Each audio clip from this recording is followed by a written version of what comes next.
ಸ್ನೇಹಿತರೆ ನಮಸ್ಕಾರ. ರಾಜ್ಯ ರಾಜಕಾರಣದ ಅತಿ ದೊಡ್ಡ ಧ್ರುವ ತಾರೆ, ಕರುನಾಡಿನ ಜನನಾಯಕ, 5 ದಶಕಗಳ ಕಾಲ ರಾಜಕೀಯ ರಥದ ಸಾರಥಿ.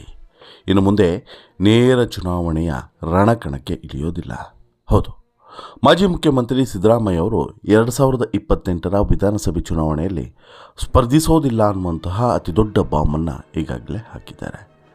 ಇದಕ್ಕೆ ಪುಷ್ಟಿ ನೀಡುವಂತೆ ತಮ್ಮ ಹೇಳಿಕೆಯ ನಂತರ ಟ್ವೀಟ್ ಮಾಡಿಯೂ ಕೂಡ ಇದನ್ನು ತುಂಬ ಸ್ಪಷ್ಟವಾಗಿ ಹೇಳಿಬಿಟ್ಟಿದ್ದಾರೆ. ಯಾವಾಗ ಸಿದ್ದರಾಮಯ್ಯನವರ ಬಾಯಲ್ಲಿ ಇಂಥದ್ದೊಂದು ಮಾತು ಬಂತೋ ರಾಜಕೀಯ ವಲಯದಲ್ಲಿ ಬಿರುಗಾಳಿಯೇ ಎಬ್ಬಿಸಿದೆ. ಮಂಡ್ಯ ಜಿಲ್ಲೆಯ KR ಪೇಟೆಯಲ್ಲಿ ನಡೆದಂಥ ಕಾರ್ಯಕ್ರಮವೊಂದರಲ್ಲಿ ಈ ಘೋಷಣೆಯನ್ನು ಮಾಡಿದಂತಹ ಈ ವಿಡಿಯೋ ತುಣುಕೇನಿದೆ, ಇದು ಈಗ ರಾಜ್ಯದಾದ್ಯಂತ ಭಾರಿ ವೈರಲ್ ಆಗ್ತಿದೆ. ಮತ್ತು ಮೂರೂ ಪಕ್ಷಗಳಲ್ಲೂ ಕೂಡ ಈ ವಿಚಾರಕ್ಕೆ ಸಂಬಂಧಪಟ್ಟಂತೆ ಸಂಚಲನಗಳು ಕೂಡ ನಡೀತಿದ್ದಾವೆ. ಅದರಲ್ಲೂ ಕೂಡ ಕಾಂಗ್ರೆಸ್ ಪಕ್ಷದ ಭವಿಷ್ಯದ ಬಗ್ಗೆ ಒಂದು ಕ್ವಶನ್ ಮಾರ್ಕ್ ಈಗ ನೆಟ್ಟಿದೆ. ಯಾಕೆ ಸಿದ್ದರಾಮಯ್ಯನವರು ಇಂಥದ್ದೊಂದು ಘೋಷಣೆಯನ್ನು ಮಾಡಿದ್ರು? ಯಾಕೆ ಇಂಥದ್ದೊಂದು ಆಲೋಚನೆ ಅವ್ರ ತಲೆಯಲ್ಲಿ ಬಂತು? ಮುಂದೇನು ಮಾಡ್ತಾರೆ? ಹಾಗೆಯೇ ಇದರ ಪರಿಣಾಮಗಳೇನು? ರಾಜಕೀಯವಾಗಿ ಎದುರಾಗುವಂಥ ಸವಾಲುಗಳು ಎಂಥದ್ದು? ಎಲ್ಲವನ್ನು ಕೂಡ ಒನ್ ಬೈ ಒನ್ ನೋಡ್ತಾ ಹೋಗೋಣ. ಅದಕ್ಕಿಂತ ಮುಂಚೆ ನೀವಿನ್ನೂ ಕೂಡ ನಮ್ಮ ಚಾನಲನ್ನು ಸಬ್ಸ್ಕ್ರೈಬ್ ಮಾಡಿಲ್ಲ ಅಂದರೆ ದಯವಿಟ್ಟು ಕೂಡಲೇ ಸಬ್ಸ್ಕ್ರೈಬ್ ಮಾಡಿ ಸ್ನೇಹಿತರೆ.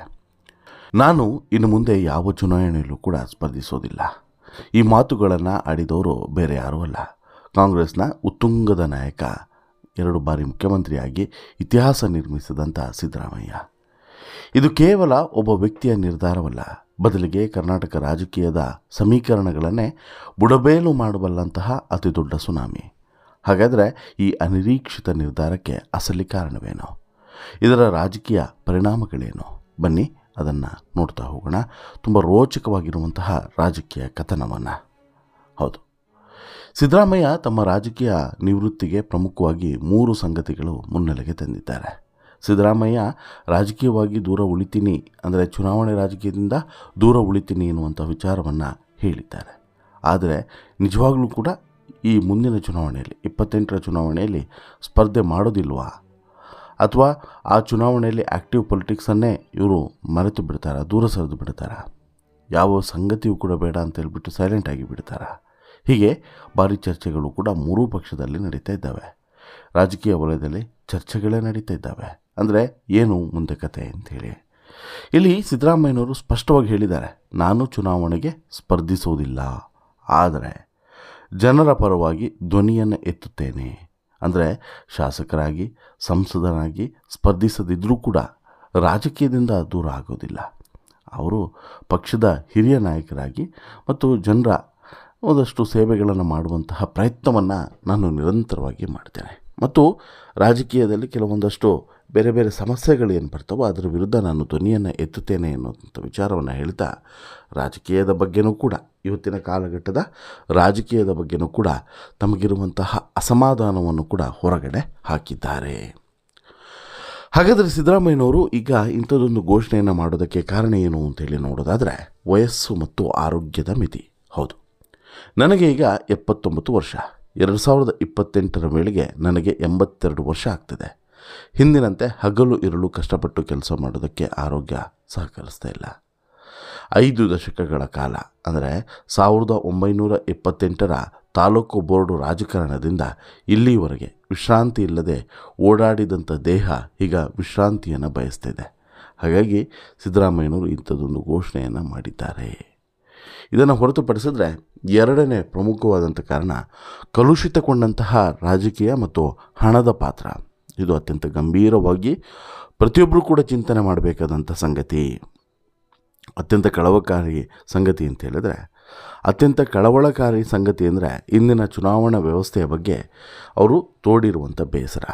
ಹಿಂದೆ ನಾವು ಚುನಾವಣೆಗೆ ಸ್ಪರ್ಧಿಸಿದಾಗ ಜನರೇ ಸ್ವಯಂ ಆಗಿ ಹಣವನ್ನು ನೀಡಿ ಗೆಲ್ಲಿಸ್ತಾ ಇದ್ದರು.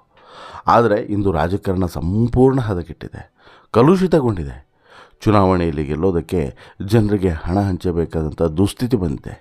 ಇಂತಹ ಮೌಲ್ಯ ರಹಿತ ರಾಜಕಾರಣದಲ್ಲಿ ಮುಂದುವರಿಯೋದಕ್ಕೆ ನನ್ನ ಆತ್ಮಸಾಕ್ಷಿ ಒಪ್ತಾ ಇಲ್ಲ ಅನ್ನುವಂಥ ಮಾತನ್ನು ಸಿದ್ದರಾಮಯ್ಯನವರು ಅತ್ಯಂತ ಗಂಭೀರವಾಗಿ ಹೇಳಿದ್ದಾರೆ. ಇದನ್ನು ಹೊರತುಪಡಿಸಿ 3ನೇ ಕಾರಣವನ್ನು ನೋಡೋದಾದರೆ 50 ವರ್ಷಗಳ ರಾಜಕೀಯ ಮೈಲಿಗಲ್ಲು. 1978ರಿಂದ ಆರಂಭವಾದಂತಹ ಸಾರ್ವಜನಿಕ ಜೀವನ 2028ಕ್ಕೆ ಸರಿಯಾಗಿ ಅರ್ಧ ಶತಮಾನವನ್ನು ಪೂರೈಸುತ್ತೆ. 50 ವರ್ಷ ಸೋಲು ಗೆಲುವುಗಳನ್ನು ಸಮಾನವಾಗಿ ಸ್ವೀಕರಿಸಿರುವಂಥ ಸಿದ್ದರಾಮಯ್ಯ ಯಾವುದೇ ಕಳಂಕವಿಲ್ಲದೆ ತಮ್ಮ ಸಿದ್ಧಾಂತಕ್ಕೆ ತಿಲಾಂಜಲಿಡದೆ ಗೌರವಯುತವಾಗಿ ತೆರೆಮರೆಗೆ ಸರಿಯೋದು ಸರಿಯಾದಂಥ ಸಮಯ. ಆ ಗೌರವವನ್ನು ಉಳಿಸ್ಕೊಂಡೇ ಸೈಡಿಗೆ ಹೋಗೋದು ಬೆಸ್ಟು ಅನ್ನುವಂಥ ಮಾತುಗಳು. ಹೀಗಾಗಿ ಸಿದ್ದರಾಮಯ್ಯನವರು ಈ ನಿರ್ಧಾರಕ್ಕೆ ಬಂದಿದ್ದಾರೆ ಅಂತೇಳಿ. ಆಮೇಲೆ ಸಿದ್ದರಾಮಯ್ಯ ಇಂತಹ ಮೆಚೂರ್ಡ್ ರಾಜಕಾರಣಿ ಅನ್ನೋದಕ್ಕೆ ಮೊನ್ನೆ ಅಧಿಕಾರವನ್ನು ಬಿಟ್ಟುಕೊಡುವಂಥ ಸಂದರ್ಭದಲ್ಲಿ ಅವರು ನಡೆದುಕೊಂಡಂಥ ರೀತಿಯೇ ಬೆಸ್ಟ್ ಎಕ್ಸಾಂಪಲ್. ಇವತ್ತಿಗೆ ಅಧಿಕಾರ ಅಂತ ಹೇಳಿದ್ರೆ ಯಾರೂ ಕೂಡ ಬಿಟ್ಟುಕೊಡುವಂಥ ಪರಿಸ್ಥಿತಿಯಲ್ಲಿರೋದಿಲ್ಲ. ಆದರೆ ಸಿದ್ದರಾಮಯ್ಯ ಹಾಗಲ್ಲ. ತಮಗೆ ಎದುರಾದಂತಹ ರಾಜಕೀಯ ಸವಾಲುಗಳನ್ನು ಅಷ್ಟೇ ಸೂಕ್ಷ್ಮವಾಗಿ ಮತ್ತು ಅತ್ಯಂತ ಗಾಂಭೀರ್ಯತೆಯಿಂದ ಆ ಒಂದು CM ಪೋಸ್ಟನ್ನು ಬಿಟ್ಟುಕೊಟ್ಟಿದ್ದಾರೆ. CM ಪೋಸ್ಟನ್ನು ಬಿಟ್ಕೊಡೋದ್ರ ಮೂಲಕ ಇಡೀ ದೇಶಕ್ಕೆ ಒಂದು ಸಂದೇಶವನ್ನು ಕೂಡ ರವಾನಿಸಿದ್ದಾರೆ ಮತ್ತು ಸಾಕಷ್ಟು ಹೃದಯಗಳನ್ನು ಕೂಡ ಗೆದ್ದಿದ್ದಾರೆ ಸಿದ್ದರಾಮಯ್ಯನವರು. ಇದಕ್ಕೆ ಸಿದ್ದರಾಮಯ್ಯನವರು ನಮಗೆ ಇಷ್ಟ ಆಗೋದು ಅಂತ ಹೇಳಿಬಿಟ್ಟು ಅವತ್ತಿನಿಂದ ಇವತ್ತಿನವರೆಗೂ ಕೂಡ ಸಿದ್ದರಾಮಯ್ಯನವರ ಪರವಾಗಿ ಸಾಕಷ್ಟು ಜನ ಅವರ ಬೆಂಬಲಿಗರಾಗಿರ್ಬೋದು, ಅವರ ಅಭಿಮಾನಿಗಳಾಗಿರ್ಬೋದು, ಅವರ ಹಿತೈಷಿಗಳಾಗಿರ್ಬೋದು ತಮ್ಮ ಅಭಿಪ್ರಾಯವನ್ನು ವ್ಯಕ್ತಪಡಿಸ್ತಾ ಇದ್ದಾರೆ.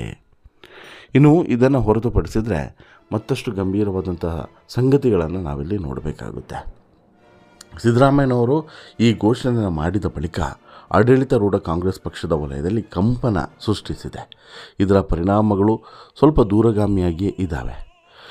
ಒಂದು ಈ ಅಹಿಂದ ಮತ್ತು ಅಹಿಂಸಾ ಈ ಎರಡೂ ಕೂಡ ಸಿದ್ದರಾಮಯ್ಯನವರ ಪ್ರಮುಖವಾದಂಥ ಅಂಶಗಳು. ಸಿದ್ದರಾಮಯ್ಯ ಅಂದರೆ ಕೇವಲ ವ್ಯಕ್ತಿಯಲ್ಲ, ಅದೊಂದು ಶಕ್ತಿ. ಅಹಿಂದ ಅಂದರೆ ಅಲ್ಪಸಂಖ್ಯಾತ, ಹಿಂದುಳಿದ ಹಾಗೂ ದಲಿತ ಈ ಮೂರೂ ವರ್ಗಗಳ ಮತ ಬ್ಯಾಂಕ್ನ ಅತಿ ದೊಡ್ಡ ನಾಯಕನಾಗಿ ಬೆಳೆದಂಥವರು ಈ ಸಿದ್ದರಾಮಯ್ಯ. ಇವರೇ ಈಗ ಚುನಾವಣಾ ಕಣದಿಂದ ಹಿಂದೆ ಸರಿದರೆ ಮುಂದಿನ ಪೀಳಿಗೆ ಆ ನಾಯಕತ್ವವನ್ನು ಹೇಗೆ ಮುನ್ನಡೆಸಲಿದೆ ಎನ್ನುವಂಥದ್ದು ಈಗ ದೊಡ್ಡ ಪ್ರಶ್ನೆ ಎದುರಾಗಿದೆ. ಇನ್ನು ವರುಣ ಕ್ಷೇತ್ರ ಕಾರ್ಯಕರ್ತರಲ್ಲಿ ಈಗ ಸಹಜವಾಗಿ ನಿರಾಶೆ. ನಮ್ಮ ನಾಯಕನೇ ಕಣದಲ್ಲಿ ಇಲ್ಲದಿದ್ದರೆ ಹೇಗೆ ಅನ್ನುವಂಥ ಪ್ರಶ್ನೆ. ವರುಣ ಕ್ಷೇತ್ರದ ಮತದಾರರು ರಾಜ್ಯದಾದ್ಯಂತ ಇರುವಂಥ ಅಭಿಮಾನಿಗಳು ಸಹಜವಾಗಿ ಸಿದ್ದು ಅವರ ಮನವೊಲಿಕೆಯ ಪ್ರಯತ್ನವನ್ನು ಮಾಡ್ತಾ ಇದ್ದಾರೆ.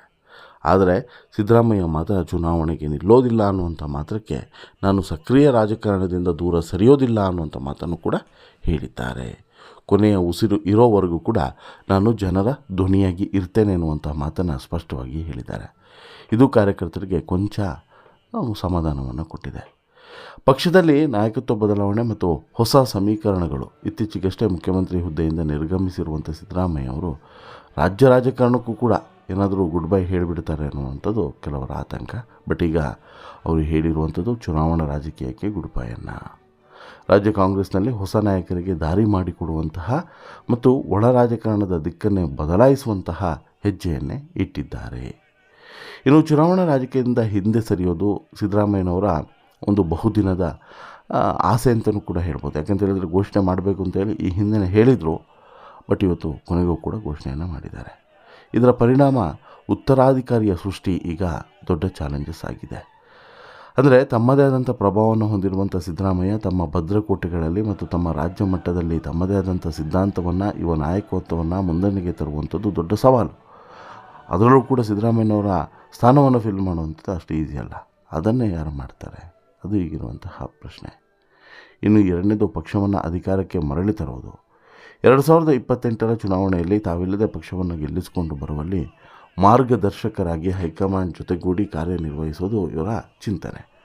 ತಮ್ಮ ಹೆಸರಿನ ಮತ್ತು ತಮ್ಮ ವರ್ಚಸ್ಸಿನ ಬಲವನ್ನು ಪಕ್ಷದ ಗೆಲುವಿಗೆ ಹೇಗೆ ಬಳಸಿಕೊಳ್ಳಬಹುದು ಅನ್ನೋದು ಅವರ ಮುಂದಿನ ಜವಾಬ್ದಾರಿಯಾಗಿರ್ತದೆ.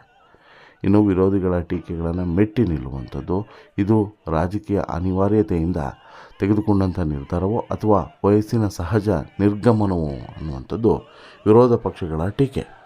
ತಮ್ಮ ಜನಪರ ಕೆಲಸಗಳ ಮೂಲಕವೇ ಇದೆಲ್ಲವೂ ಕೂಡ ಉತ್ತರಿಸುತ್ತಾ ಸಕ್ರಿಯ ಮಾರ್ಗದರ್ಶಕರಾಗಿ ಉಳಿಯುವಂಥದ್ದು ಸಿದ್ದರಾಮಯ್ಯನವರ ಆಲೋಚನೆ. ಅಲ್ಲಿಗೆ ಒಂದಂತೂ ಕ್ಲಿಯರ್. ಏನು?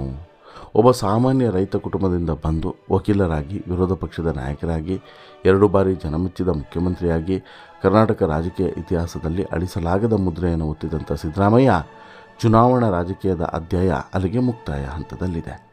ಚುನಾವಣೆ ಇರಲಿ ಅಥವಾ ಇಲ್ಲದಿರಲಿ, ಕರುನಾಡಿನ ರಾಜಕಾರಣದಲ್ಲಿ ಸಿದ್ದರಾಮಯ್ಯ ಅನ್ನುವಂತಹ ಹೆಸರು ಮುಂದಿನ ಹಲವು ದಶಕಗಳ ಕಾಲ ಪ್ರಭಾವ ಬೀರಲಿದೆ, ಬೀರುತ್ತೆ ಅನ್ನುವಂಥದ್ದು ಯಾವುದೇ ಸಂಶಯವಿರದಂಥ ಸಂಗತಿ. ನಿಮಗೇನು ಅನಿಸುತ್ತೆ ಸ್ನೇಹಿತರೆ, ಸಿದ್ದರಾಮಯ್ಯನವರ ಈ ಚುನಾವಣಾ ರಾಜಕೀಯದ ವಿರಾಮದ ಬಗ್ಗೆ ನಿಮ್ಮ ಅಭಿಪ್ರಾಯ ಏನು? ದಯವಿಟ್ಟು ನಿಮ್ಮ ಅಭಿಪ್ರಾಯವನ್ನು ಕಮೆಂಟ್ ಮಾಡಿ ತಿಳಿಸಿ. ಜೊತೆಗೆ ನಿಮಗೆ ಸಿದ್ದರಾಮಯ್ಯನವರ ಯಾವ ಒಂದು ಗುಣ ಇಷ್ಟ ಆಗ್ತದೆ, ಅವರ ಯಾವ ರಾಜಕೀಯ ತತ್ವಗಳು ನಿಮಗೆ ಆದರ್ಶ ಅಂತೇಳಿ ಅನಿಸುತ್ತೆ, ದಯವಿಟ್ಟು ಕಮೆಂಟ್ ಮಾಡಿ ತಿಳಿಸಿ. ಜೊತೆಗೆ ಈ ಸ್ಟೋರಿ ಇಷ್ಟ ಆಯಿತು ಅಂತ ಹೇಳಿದ್ರೆ ಲೈಕ್ ಮಾಡಿ, ಶೇರ್ ಮಾಡಿ, ಚಾನಲ್ಗೆ ಸಬ್ಸ್ಕ್ರೈಬ್ ಆಗೋದನ್ನು ಮರಿಬೇಡಿ. ಹೆಚ್ಚೆಚ್ಚು ಸಿದ್ದು ಅಭಿಮಾನಿಗಳಿಗೆ ಈ ಸ್ಟೋರಿಯನ್ನು ಶೇರ್ ಮಾಡಿ. ಧನ್ಯವಾದ.